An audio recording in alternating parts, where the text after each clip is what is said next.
Good morning, ladies and germs. This is your ticker guy coming at you on the 29th. Boy, did I piss some people off on Twitter last night.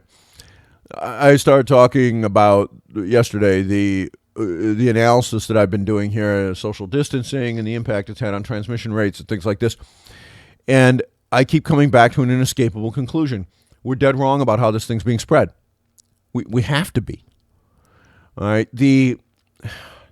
The theory has been that, and look, folks, you look at the CDC's pages, you can look at what everybody's saying, all of the yelling that's been going on, and we have had this constant drumbeat that this is a respiratory virus, okay? It is spread primarily through respiratory means. In other words, droplets in the air. Droplets in the air fall on surfaces, and so, we do is on Diamond Princess, you could find viral material on unclean surfaces for X number of days. We have, the virus could live this long on cardboard, this long on stainless steel, this long on plastic, But everyone is making the base assumption from the start that the way it got there is that somebody coughed, sneezed, or just breathed on a surface.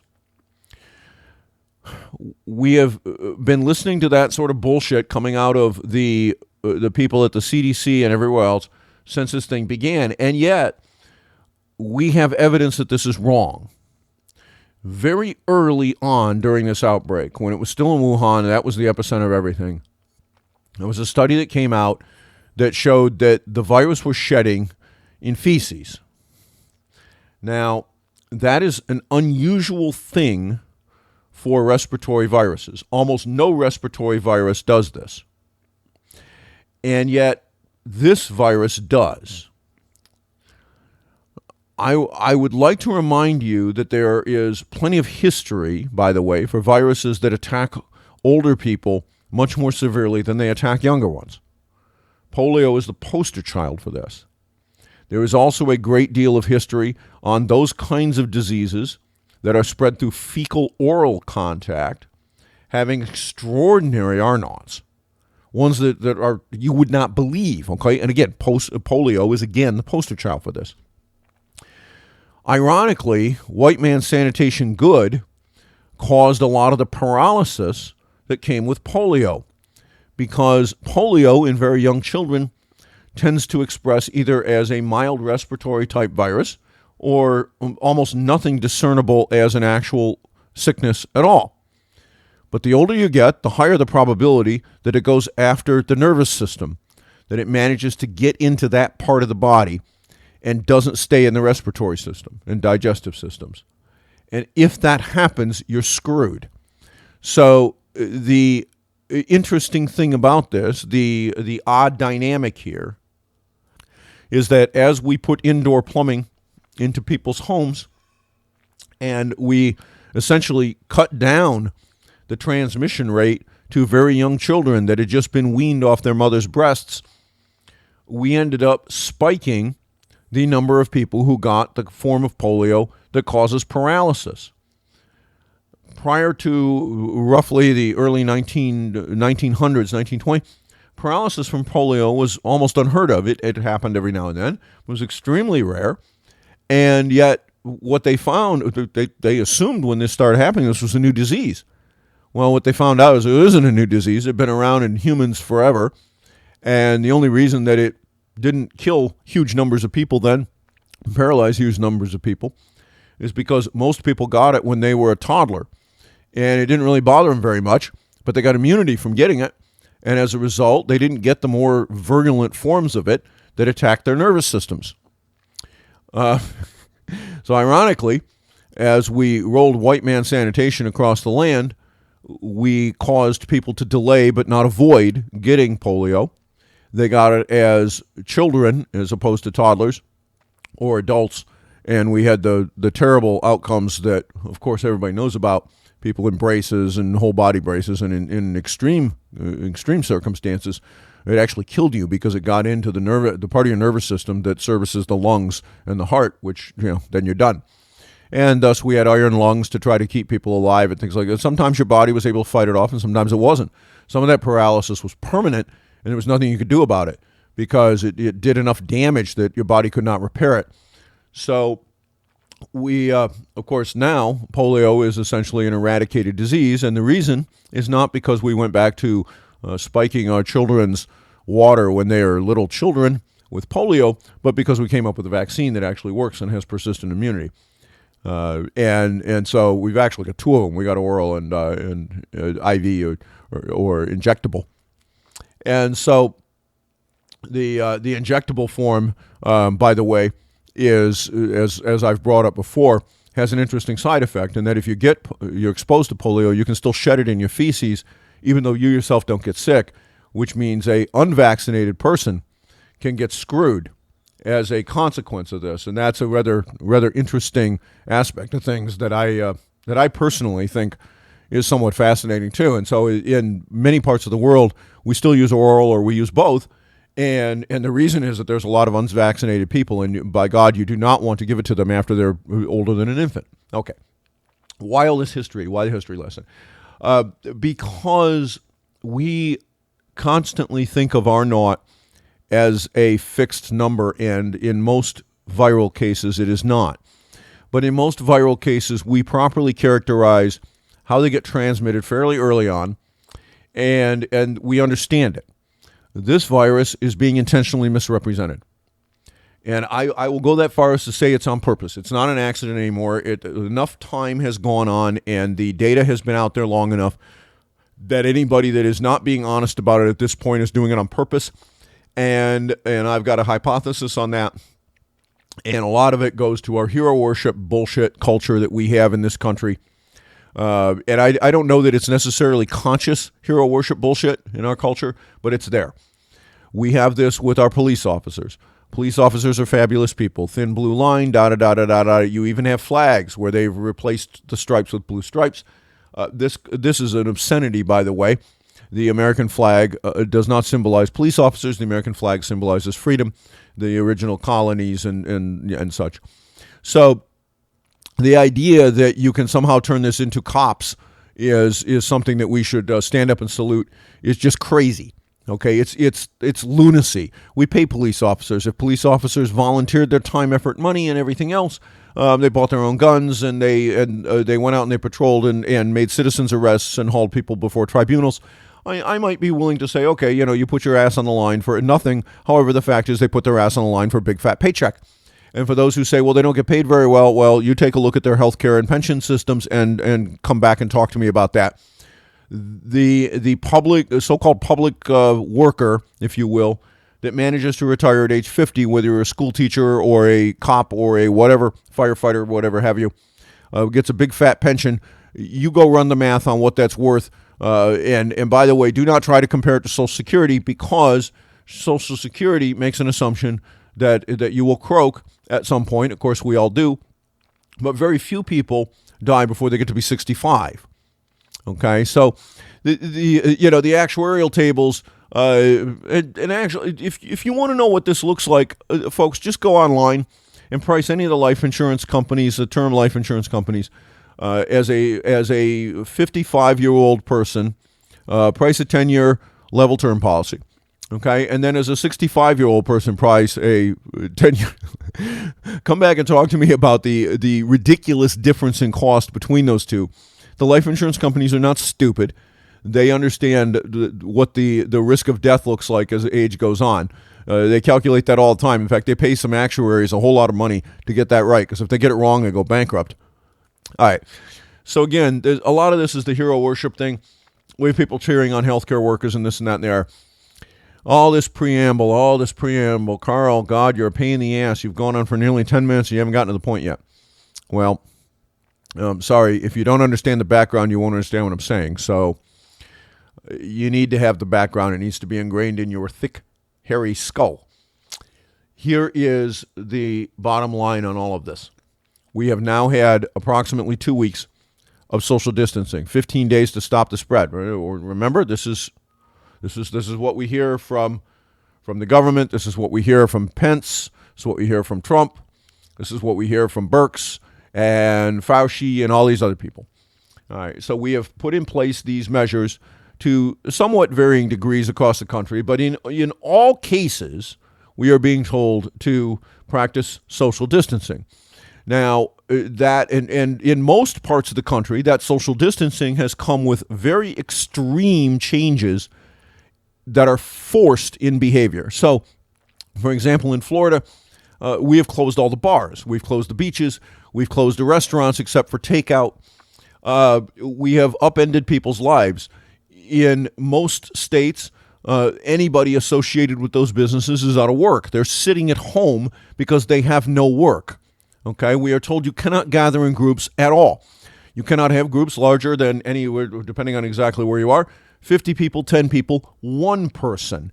And in fact, police officers are running around enforcing this. In Chicago, they went so far as to close the lakefront parks, and in fact, all the parks. So if you want to go for a 3-mile jog on Lakeshore Drive's bike paths and human paths, you can't, because they'll literally hand you a ticket or threaten to arrest you if you do it. Now, that's lunacy, folks. That's just absolute lunacy.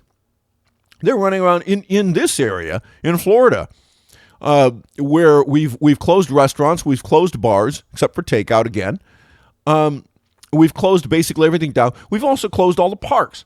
So again, if I want to go lay on the beach by myself, maintaining 6-foot separation from other people, other than the person I came with or whatever, other people in my household, I can't do it.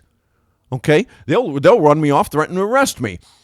Fortunately, they don't threaten to arrest me when I go for a run in the neighborhood. But that sort of thing's an obscenity. Folks, it's just, all right? So, my personal contact with other people, the number of social interactions that I have per unit of time is, I could sit there and I could probably actually try to count it if I'd bothered to pay attention to it before at a level of granularity where I could give you an actual number. But it's absolutely the case that it's dropped by 90%. Okay, probably more than that. Because my typical Monday, for example, was that I'd do some work here, maybe I'd do some yard work, I'd fart around for a while, and then I'd go to Run Club, where there were 25 or 30 of us. And while I didn't spend all of it huddled up with somebody, we'd take a group picture. Okay, there's 15, 20 people. We're all shoulder to shoulder. We're not kissing, but we're very close from a personal perspective. Okay, then we go and we do our running, and depending on who was running and who's pace setting and things like this within the group, most of the time, if you're a jogger or a runner, you're going to have 6 feet of distance between you and the next person. But maybe not. If somebody's hacking, there's every possibility I could inhale some virus. But then after we get done with the run, we're going to sit in the bar and we're going to have a few beers and some yucks and maybe some food. And we're at a table in a eating and drinking establishment, folks. We're not 6 feet apart from each other. It's not even close. Okay, and we'll do that for a couple hours, and then I get in my car and I drive home. All right, now that's all right. But now there is a lot of close within, violating that spread separation thing, that 6-foot magical buffer that Pence and everybody else likes to claim is such a big deal. There's crazy numbers of violations of that over that space of a few hours. Tuesday, I go have another run. I'll go sit in the bar and have a couple beers after I'm done. Then I come home. And then Wednesday, there's another run club that I go and I hang out with. We tend to congregate in the parking lot. There might be 50 or 100 of us between that group because there's several different waves that go out at different times. There's one that goes at 5, one that goes at 5:30, another one that goes at 6. I usually run with a 5:30 group. Whether I actually hang around with them and wait for it to start or not, maybe I do, maybe I don't. But I typically do go into the store, the running store, and we'll hang around with the people there and yuck it up and talk and this and that and the other things. And again, we're not maintaining this 6-foot separation between us. There's no attempt made to do that. And then afterwards, again, there's some socializing that goes on. And this, folks, this is an almost everyday kind of thing in some form or another for me. Okay, there's a couple days out of the week that maybe I don't do much that actually involves interacting with other people, but for the most part, there is. Okay, now think about what we have now. I may run in the neighborhood. I have contact with absolutely nobody. I go do some yard work. I cut the grass. I need to go do that this afternoon here. I have no contact with absolutely anybody. Where do I go? Well, I go to the grocery store once or twice a week. But again, I don't talk to anybody because we're supposed to maintain social distancing, right? So there's no carousing with any other people.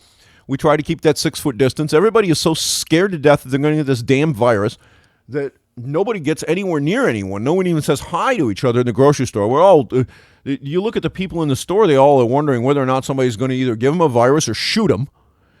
And the boy, they've got the people out there in the front. When you go to get your cart, they've always had the wipes that you can wipe down the handle if you're worried about germs, but now they're doing it for you.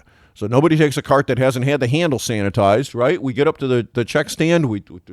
Most of the time we go through self-checkout because otherwise, by God, you'd get within 6 feet of the checker. So we go to self-checkout, and I've noticed as soon as I get done, here comes the employee with a pair of gloves on and some Lysol wipes, and they wipe down the scanner thing that I just invariably had to touch. All right, so my number of interactions with people other than my daughter is essentially zero. All right, it's gone to near zero. Now, Sarah, she works at a climbing gym. So her average day has her within that 6 foot zone.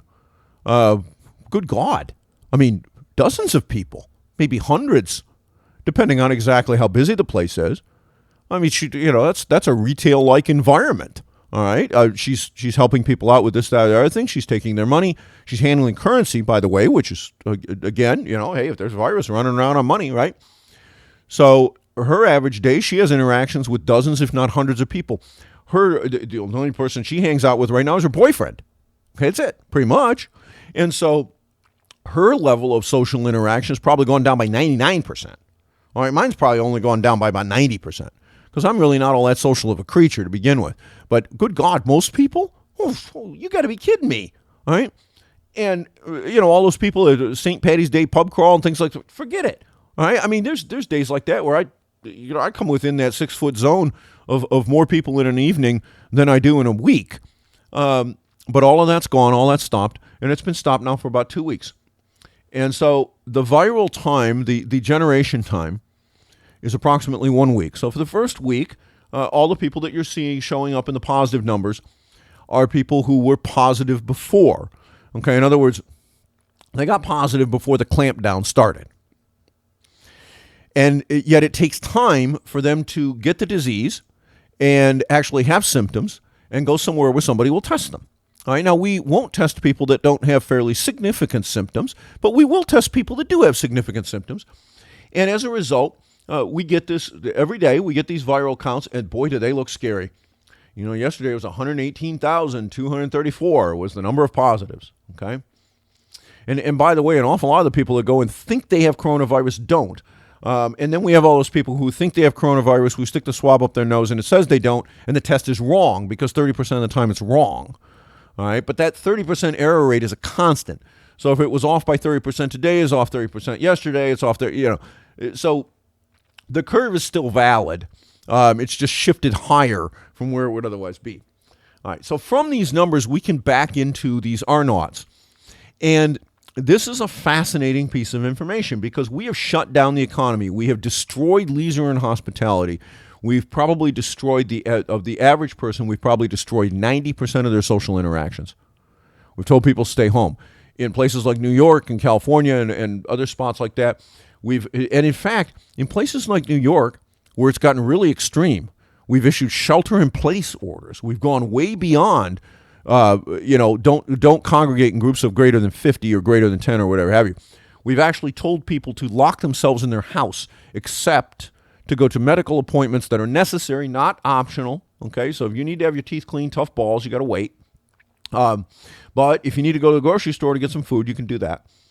And we have Mayor Cuomo screaming about Rhode Island having their governor telling the National Guard to actually, take down contact and trace information and tell them, hey, listen, you come into this into this county, you need to spend 14 days in isolation. But wait a minute, he just told everybody in the goddamn state that they have to spend 14. What sort of stupidity is this? You have to self-isolate for 14 days. Well, except to go to the grocery store, of course, dum-dum. But you know what? He's threatening to sue Rhode Island because Rhode Island is actually telling the people from New York that they got to do what he's telling everybody in New York has to do. Mayor Cuomo, go suck a dick. Okay? Listen, I know you must really be into this kind of thing. You must be into just sadomasochism at an extreme level because for you to be pissed off about that, or that Trump was going to actually try to put an enforceable order out there that says exactly what you've been telling everybody they have to do, is laughable. It's laughable. And if statistically it worked, you could probably even make a public health argument for defending it. But at this point, we're 2 viral periods. That is the time from when you get the virus, when you contract it, to when you express it, and you can give it to somebody else. We're 2 periods into that. And as a result of being 2 periods into that, we can look at the results and we can see whether or not it's doing anything. Why? Because by the time, and in fact, we saw this after the first viral period, which is what you would expect if it works, okay, if it does anything. You would expect to see the Delta after the first one. But I've had people say, oh, but it takes time before people show up to be tested, and they stew at home for 4 or 5 days before they go to the doctor, and and there's a lot of this that goes on. But I'm not, I think there is a skew there, okay? And it seems to be in the data that says that if you're going to get a bad case, if you're really going to get it awful, okay, you're not just going to get something that's like the flu, you're going to get hammered, that you get hammered pretty quickly, okay? You go from being exposed to being sick enough to seek medical care. The being sick to being sick enough to seek medical care happens within a couple of days, all right? It doesn't take 5, 6, 7 days. And the people that are self-reporting that it does, and the people in the medical field that are reporting it does, that doesn't seem to be in the stats, okay? That the stats, and remember, we're only testing people that are symptomatic and fairly seriously symptomatic. But it seems that if you contract the virus and you are symptomatic enough to need to potentially get in trouble, you are showing up and having that test run somewhere around six days, maybe 7 into the course of the disease for you from the time that you originally contracted it. And with a 4 to 5 day latency period, which has held pretty steady. We know that number's pretty good. This seems to be borne out repeatedly. All right, so from the daily percentage change numbers, we can sort of back ourselves into an R0. And remember the rule, folks. R0 1 means that for every person that has it, another person gets it. If you have an R0 1 and the doubling time was 1 day, okay, in other words, the case rate from the time that you got it until you infected somebody else was 1 day, then if we had R0 1, there would be an exact same number of cases every day. So if there's 10,000 cases today, there'd be 10,000 cases tomorrow. If R0 was new cases that were detected, if R0's 2 and the time is 1 day, then you would have 10,000 cases today, and tomorrow you'd have 20. All right? And so these deltas over time as percentages, not as absolute numbers, but as percentages, give us a way to back into these R0 numbers fairly accurately. And there is some danger here with attempting to interpret these on a blanket basis, and that is we are making the assumption that there is no immunity, natural or acquired, in the population when we start. In other words, we are assuming that there is no variation caused by changes in the herd. All right, now that statistically, until you get very close to the inflection point where the curve bends over, is true.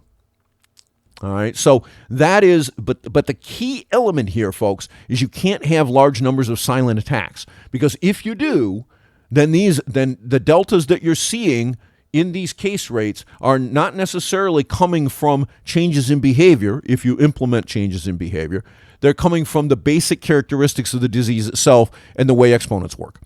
But we'll go ahead and we'll make that assumption that hasn't happened, because if it is happening, folks, then we are nearly done with this thing. All right, because by the time you start to materially suppress transmission through herd immunity, the virus is essentially over. All right, that's just the way exponential series work. So we now have 2 weeks, more or less, from the executive orders that got slammed on people to where we are today, and we have about 8 days from the most restrictive ones. All right, the slam the door in your face stuff here in Florida was a little over a week ago. Same thing with New York and all of this, okay? And, of course, we have two weeks to slow the spread, 15 days, which expires the early part of next week. All right, so what's happened? Well, I did some retrospective calculations on R naught. And these are ranges because the daily transmission data ranges, in other words, the case rates, are noisy. And part of the reason that there's noise is that localities and such change the definitions for who they're willing to test on a somewhat regular basis, and they do it without any kind of notice and without any way to quantify what that does to the numbers. So, for example, I know factually that in Chicago, there are hospitals that are not running these tests on people that they have every reason to believe has coronavirus. Okay? And in LA, they actually formally announced that they aren't doing it unless it's going to change the course of your treatment. In other words, they're just presuming you have it. Those are not showing up in the numbers, folks, because the tests aren't being taken. So how much depression of transmission rates is being caused by this, we don't know. All right, I can't quantify it. I wish there was a way to do it. This sort of thing, by the way, these sorts of intentional tamperings with the statistics piss me off as a data analyst because they mean that some of the change that you might otherwise see isn't from actual change. It's from changes in policies. And the changes that I've got in these numbers to a large degree are step functions, and that is dangerous, and it says to me that it's not, in other words, they didn't happen relatively slowly over the course of a few days. They happened like somebody turned on or off a light switch. And that implies to me, and that shouldn't have happened. These changes should have come in the space of over 4 or 5 days. They shouldn't be step functions. This says that some of this is policy change. So I can't back out what policy is versus social distancing. All right, I can't get there from here. But what I am seeing, and again, it also means that the R naughts are probably understated. Okay, they're low because we are not sampling on a consistent basis. All right, so everyone has said it's been 3.0, and that's what we've heard since the beginning of this thing. The data says, and again, it's probably understated because they're not testing everybody who wants tested. In many cases, if you're not feverish above a certain level and things like that, they won't test you at all. In New York, the R naught prior to these measures going into place was 2.6, according to what I'm seeing. All right.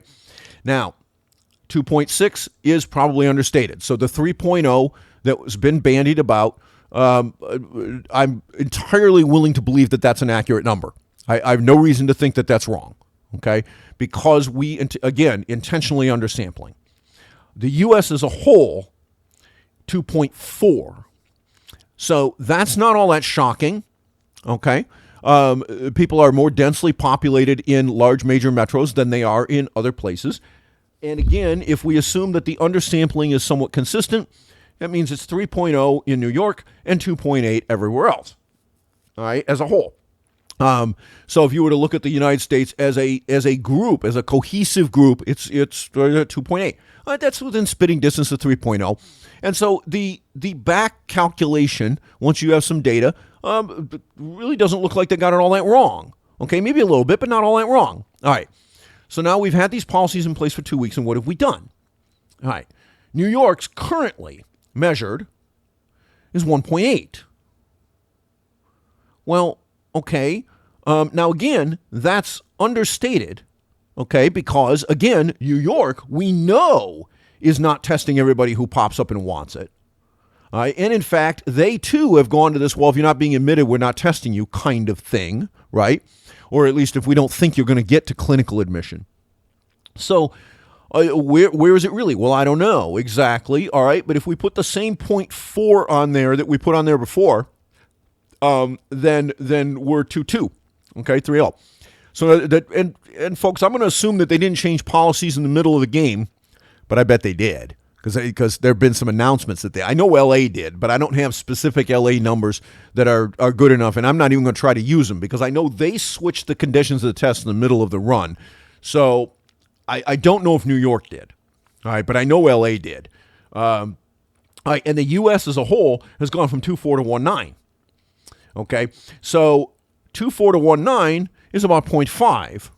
right? 1.8 to 2.6 is about 0.5, 0.5, 0.6, okay? 0.5, 0.6.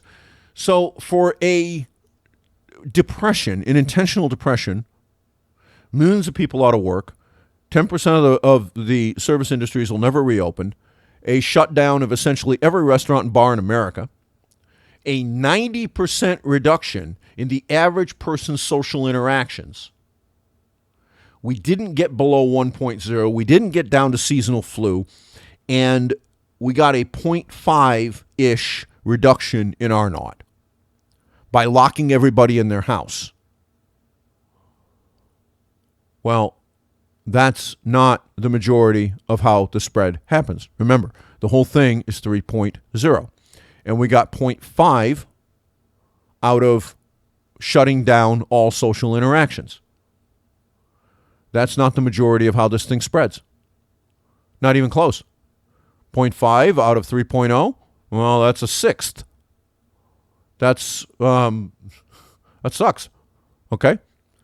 These policies are worthless, folks. They're factually worthless.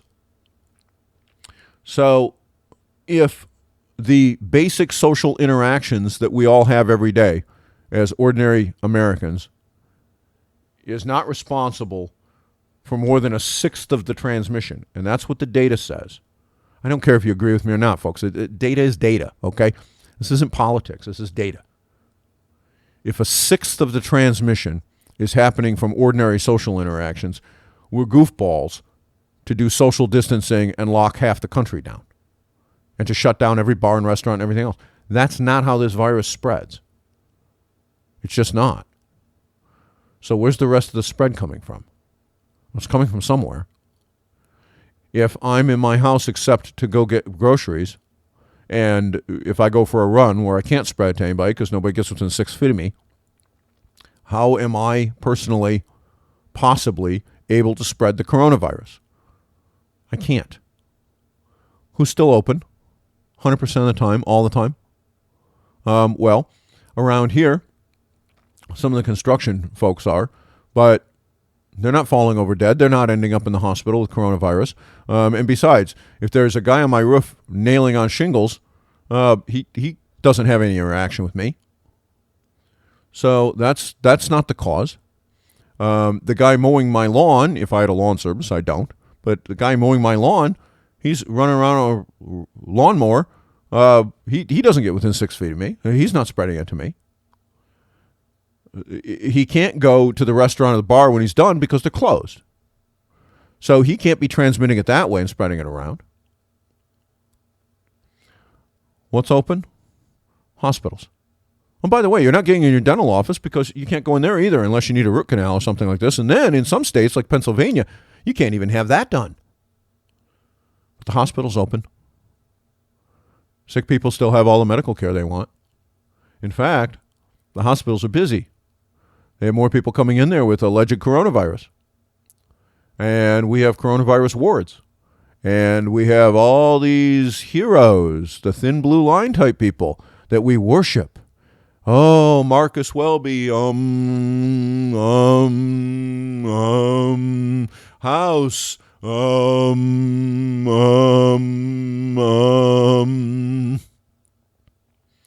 When you eliminate all that is impossible, whatever remains, whether you feel like believing it or not, has to be the truth.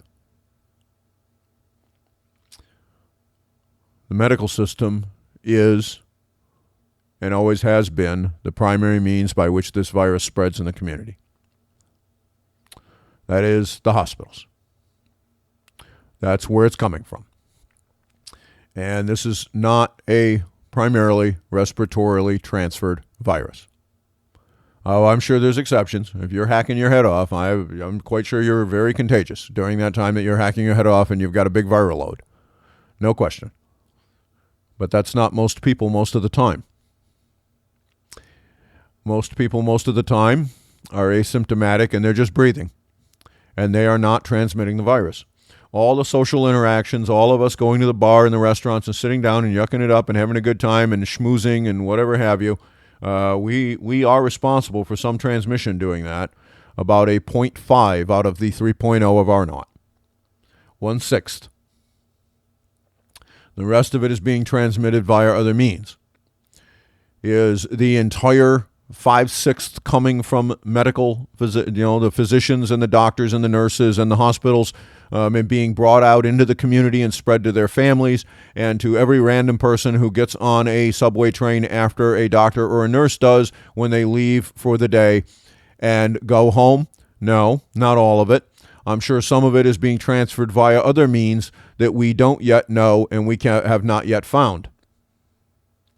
But it is a virtual certainty that this virus is being largely transmitted. The larger spread events, the more efficacy events, are coming from fecal-oral transmission, and it's ending up on medical providers' hands. And all the PPE and gloves in the world is not going to do a damn thing about that, because it doesn't stop you from transferring it to other people if you get it on your damn hands. Even if you don't get sick because you don't touch your face, if you walk out of that hospital and you get on the subway train and you have contact with the rail in the subway car and the escalators railing on the way down or the stairs railing on the way down, and the poor bastard behind you who maintains his very comfortable, very convenient 6-foot separation, he's now got it, even if you don't get sick. You get home and you immediately wash your hands, and guess what? You don't give it to your kids, but you just infected 14 people on the subway train. You created the entire R naught by yourself that remains.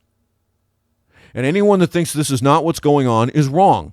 You have to be wrong, because where else is there social contact, is there person-to-person contact and spread that can be spreading this virus? If it is not coming from the healthcare sector, then all the lockdowns in the world will not do a damn thing. Ever. They're ineffective. You can literally weld bars across people's doors and you're not going to do a thing. Do you think Xi has figured this out? I bet he has. Do you think that South Korea and Singapore figured it out? Well, we know they did, because guess what? They changed their protocols in the hospitals. And do you know what their protocol was? You wash your hands before and after contact with any person or surface that could potentially be contaminated.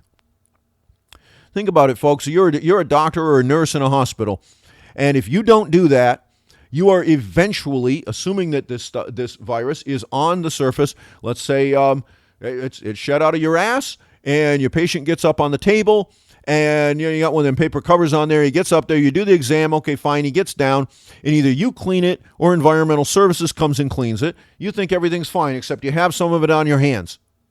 And if the next thing that you do is not immediately wash your hands, you walk out of that room, and every single thing that one of your fingers touches now has the virus on it.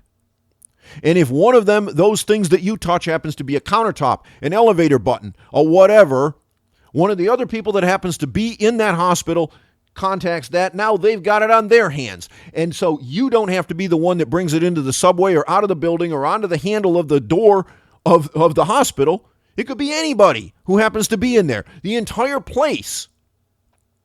And you know what? Running around and sanitizing and wiping things down once a day, twice a day, once an hour, twice an hour, whatever. Hey, listen, that helps. It really does. But you know what the real thing is? You got to stop picking the damn thing up and carrying it around. Putting on PPE doesn't solve it. What they found out with the protocol is that if you are not within close personal interchange distance of somebody for more than 30 minutes, you don't get the virus, which means it's not primarily being transmitted through casual contact and air. And guess what? We know that's right. Yes, there are some transmissions that happen that way, but we know that's right. And how do we know it's right? Because we did all of these lockdowns and we got a 0.5 change in R naught. We did them for 2 weeks and we got a 0.5 change, and the rest of the transmission is still going on. So all the things that we did, folks, are not the bottom line cause. And I don't care whether you want to believe this or not. I don't care whether you think I'm a lunatic or not. Math is never wrong. This virus is being transmitted not through the ways we think it is. And we know this virus shows up in feces, and we know that that is an extraordinarily efficient way to transmit viruses, because we learned this back when we had polio. And polio had an R naught of 5. is an extraordinarily efficient way to transmit viruses. And yet in the respiratory virus world, almost none of them shed in feces. This one does, and we've known this since January. So why don't we change the protocols? Hey, listen, you want to stop this thing? You want to stop this thing? You know how you stop this thing? As a healthcare worker, every single time, and you come down on people like a ton of bricks. If you don't follow this protocol, your ass is out the door and you're not coming back. Every single time, before and after contact with any person or surface that could potentially be contaminated, and that's essentially all of them, you wash your damn hands with soap and water. Period. You don't have to use the high-powered HIPAA although that doesn't hurt anything, because antibacterials are not at factor here. Soap is enough to disrupt the membrane on the virus and stop it. But you wash your damn hands. Screaming about PPE, not efficient, not efficacious. That's not the problem. Yes, I understand we need PPE. I get it, okay? But that's not how this thing's spreading. It's not aerosolized. Not to a large degree. Yeah, there's spread happening through aerosols. Don't get me wrong. It's happening. But the vast majority of it is going on your hands, on another surface, and then it gets into somebody's mouth or their nose, and bingo, or for that matter, their eyes. So if you wear contacts, stop. That's it, folks. That's the truth. I don't give a wet crap what people want to say. And as far as these lockdowns, they're not doing anything. Lift them all right now. Put the economy back on. We're not changing the curve with the lockdowns. It's not that they're not severe enough, because they are severe enough. They've taken 90% plus out of social interactions of everybody in the damned country, and they haven't bent the curve. Not enough to matter. You have to go where the data tells you to go.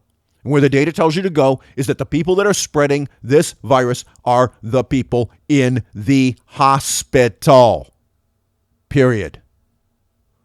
I mean, ticker guy. Facts are facts.